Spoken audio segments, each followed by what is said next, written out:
Hunt. The clue of the movie Murder that led to Manhunt.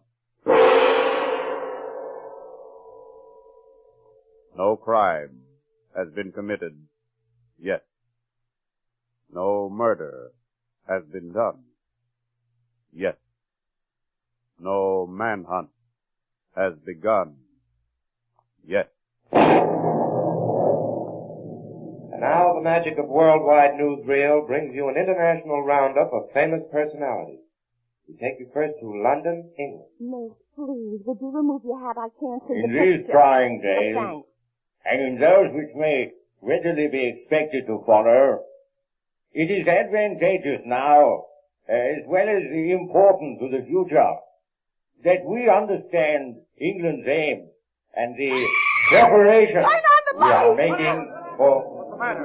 This man next to me is dead!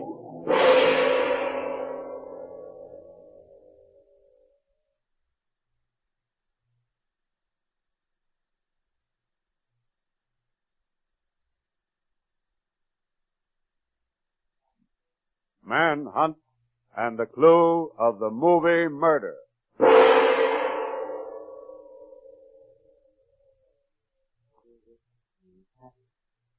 A whole week without a good murder case. If you keep ignoring the fact that I'm alive, there'll be a murder, but you won't be around to solve it. Pat, my pet, one more word from you and I'll rub a chemical from my laboratory on you and you'll disappear.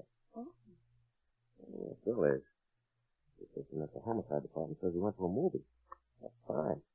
Detective Sergeant goes to picture shows during working hours. Hey, Drew. Speak of the devil and he horns in. Hello, Bill. What's on your alleged mind? Alleged mind, he says. Plenty's on it. A murder. Huh? But a beaut this time. A guy named Arthur Anderson keels over. Poisoned, the doc says. What does he leave us? A dead body and no clues. No suspects either? No suspects, he says. 2,000 suspects. Everybody who was in the audience at the movie theater. Oh, we thought you went there to see a picture. And I wishes that somebody would draw me a picture showing how this thing could have happened. You see, the guy was poisoned by something he ate about 5 hours before he died, the doc said. Only what? Well, come into my office and get the answers to that yourself. Okay. I'll be across the hall if anybody wants me, Pat. Yeah, I'll look in here. Come on, Bill. See you later, Pat. You see, Drew, I got a guy named John Murdoch in my office. Mm-hmm. He worked for this Anderson who got killed. Secretary or something. Good. You ought to know all about him then. Know all about him, he says. He doesn't know anything. And what he does know only makes things more mixed up. Come in and find out for yourself. Okay, Bill. Oh, so you're finally back. Oh, don't get up. My name's Stevens, police laboratory. Mine's Murdoch. You want to know who killed Mr. Anderson, I suppose. Well, if it wouldn't put you to too much trouble to tell us. Well, how can I tell you? I don't know. I told everything I do know to this man here. Look, Drew, here's the story. The doc says that somebody slipped Anderson poison about 5 hours before he died. That makes it about 3 in the afternoon that he got it. See. Well, Mr. Murdoch, what did Mr. Anderson eat or drink at about 3 o'clock? I've already told this to the sergeant, but I'll tell you too. I was with Mr. Anderson every second of the time from noon until he was found dead. And he didn't eat a thing or even take a drink of water all that time. You see through the thing's impossible. Doc says the guy gets poisoned at 3 o'clock. This guy says Anderson didn't eat anything. Either the doc is crazy or Murdoch here is covering up. What are you trying to hide, Murdoch? Take it easy, Bill. Now look, Murdoch. You and your boss went from noon until 8 o'clock without eating. Don't you believe in eating dinner? You look. We worked until 7:30 in the office. Then we went to a newsreel theater for an hour to relax. We were going to eat when we came out. Who was in to see Mr. Anderson in his office today? Nobody. Not a soul. And this is getting awful tiresome. Everybody asks the same question. I tell you, Mr. Anderson didn't eat or drink anything or see anybody but me all afternoon, and that's all I know. That's all he knows, he says. You might as well add this to what you know.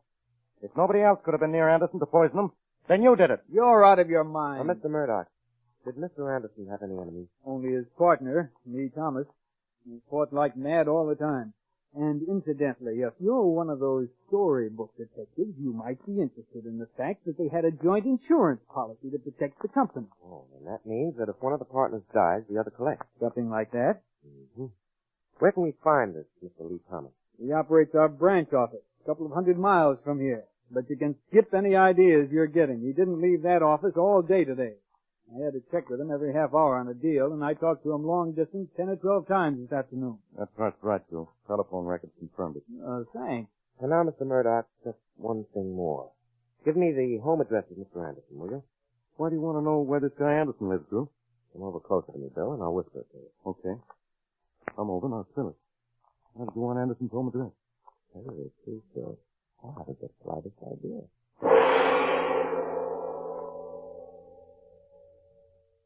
My idea of something, only I don't know exactly what. Wait a minute, Pat. How about it up there? Half a minute more, Mr. Stevens. Sitting in an empty movie theater with nothing on the screen. Boy, do I wind up in situations. You're sitting in the same seat that Anderson is in with Dad. You funny? Yeah, I'm dying too, of curiosity. I'll tell you something, Pat. We've hit an impossible crime. I want to take every angle that's over here. Coming up, Mr. Stevens. Now, here's the shot we will flash. I'll cut it off at the same spot we did when the Danes played. Okay. In these trying days, and in those which may readily be expected to follow, it is advantageous now, as well as important to the future, that we understand England's aims and the preparations we are making for. That's it, Mr. Stevens. Just wait around before. Okay, thanks. Well, Pat, as far as I'm concerned, it's still the perfect crime. I didn't teach you a fact. What now? Let me figure this out. Murdoch was telling the truth about nobody being near Anderson. I'll underwrite that myself. And also about his not eating or drinking anything. So if Murdoch didn't poison Anderson, who could have? Nobody. Only I'll take all bets Murdoch didn't do it. The other thing's impossible. All right, so it's impossible. We're going to work, you and I, Pat. We're going to hop out to Anderson's apartment tomorrow morning and spend the day there.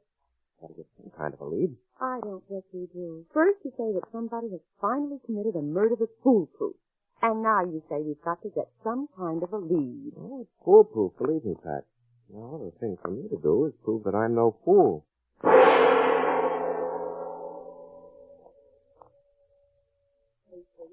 Papers. I've seen nothing but correspondence for hours. That guy Anderson never threw anything away. Oh, he could have thrown everything away as far as I'm concerned, Pat. Not a thing of any value except his quarrels with his partners, and he knew that. Well, Shelby, as the saying goes, Graham. Yes, I guess so. As the saying goes, so go we. Wait until I feed Anderson's cat, Drew. He's probably starving. Little Miss Humanity. Yeah, that sounds like me, doesn't it? But I'm always kind to dumb animals. You should know. Oh. Well, the cat was out in the foyer when last heard from. I'll go find her. All right. Then we can get out of here, I guess. Nothing here for us. Well, come inside and see what's happened. The poor cat's dead. Oh, it's too bad. Where, Pat? Come on, I'll show you. See it over there by the door? Oh, yeah. What's lying there? Oh, there's some letters that the postman slid under the door, I guess. They were there when we came in. Oh, poor little kitty. I'll just take a look at these letters. That's a bill, phone bill. Oh, the letter returns for insufficient postage. Who was it addressed to? Return letter? Uh-huh. Nobody. The post office box number. Box 505, Northville. What's that? Oh, upstate about 250 miles. Why? No reason. Let's see what's inside there. Yeah, you need to stay sealed. That's the full quality nuclear being used nowadays. Who cares? What's in the letter? Money. 10 $1 bills. And a card that says, gentlemen. Enclosed, please find $10. Price printed on the circular you sent me. Please get me the calendar and desk clock you offered me at this price. Signed, Arthur Anderson. What's your human about, Drew? Well, the whole thing looks as something awful unbelievable in my ears. There's only one way to check what I'm thinking. And this dead cat makes the whole thing logical. Pat, you and I are going up to Northville to visit Post Office Box 505. It's all right with me, Drew, but what's the dead cat got to do with it? It may well be, Pat, my pet, that this dead cat means the murderer will wind up with a cooked fruit.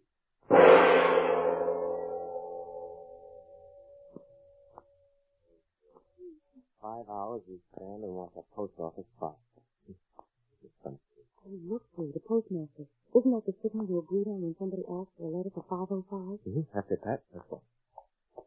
I beg your pardon. My name's Stevens, police. Police? If it's about my partner's death, I've told the police all I know. I can prove I was in my office all yesterday afternoon. Yes, I'm pretty sure you were, Mr. Thomas. Oh, that's right, isn't it, Mr. Lee Thomas? Is this the letter you just inquired about, Mr. Thomas?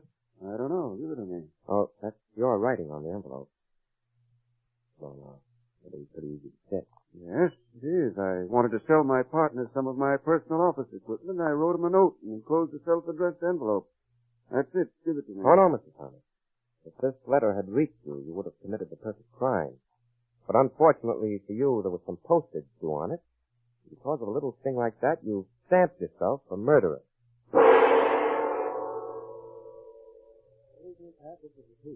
Only an accident prevented Lee Thomas from actually getting away with murder. Well, now that he's confessed, tell what happened. All of it. Okay. Lee Thomas wrote Anderson a letter offering him a terrific bargain in a desk clock and calendar. Mm-hmm.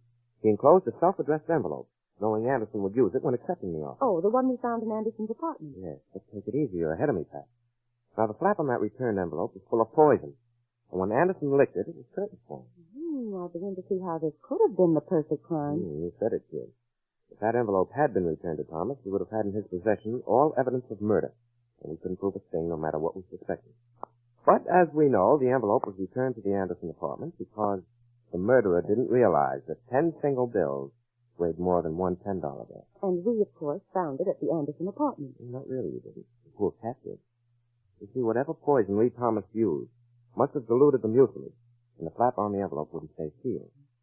The cat got at it, licked it, and died. Gave me a direct clue, by the way. Oh, Jesus, you're wonderful. Tracing a murderer with missing stamps and poisoned envelopes and everything. I ought to be scared to do this, but I want to ask you a question. Sure, go ahead. Okay. Drew, do you want to play post office with me?